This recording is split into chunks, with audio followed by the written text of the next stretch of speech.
Ang ganda ng bundok, ang ganda ng farm, tsaka ang ganda ng mga manok.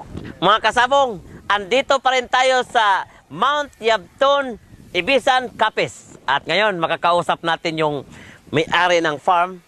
Puro pungkan na sa paligid ko eh. So, ito, kakaiba to. So, mga kasabong, walang iba. Si Mr.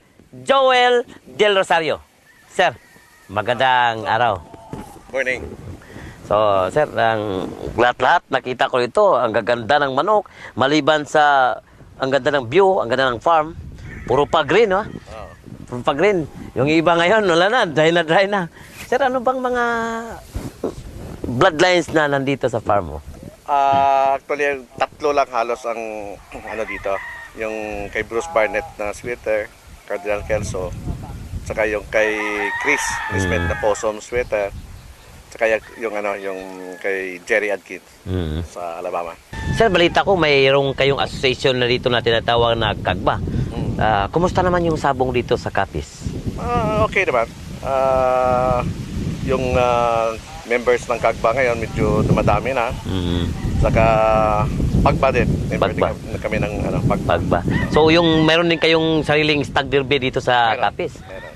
So ano yan? Under the umbrella of Kagba? Pagba. Saka kung sa Iloilo naman, Pagba.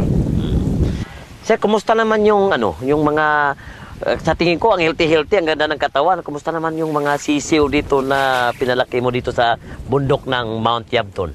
Yan ang parang advantage namin dito sa lugar na ito. Kasi yung climate dito, malamig, saka malayo sa sakit. Tsaka hindi polluted. Hindi polluted yung lugar dito. Plus yung ginagamit ko dito na mga Thunderbird lahat. Sa mga sisiyo, sir, lahat ba Thunderbird? From day old hanggang sa lumaki. Lumaki yung Sa anong mga gamit mo na feeds dito? Yung sa day 1, booster.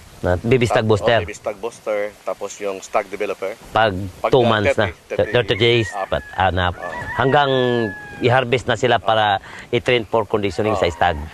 Thunderbird lahat. Sir, kumusta? At ano naman ang napuna mo doon sa pagpakain ng booster, Thunderbird baby stag booster? Okay ba anong katawan ng manok?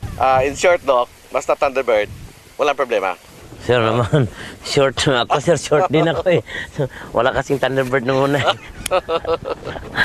Sir, bakit Thunderbird yung gamit mo dito sa farm? Last year kasi, Doc, sinubukan ko makatipid ng konti. Nag-try ako ng ibang brand. So, nagka-loko-loko yung growth ng manok. Growth ng manok. So balik na ako balik ka sa Thunderbird.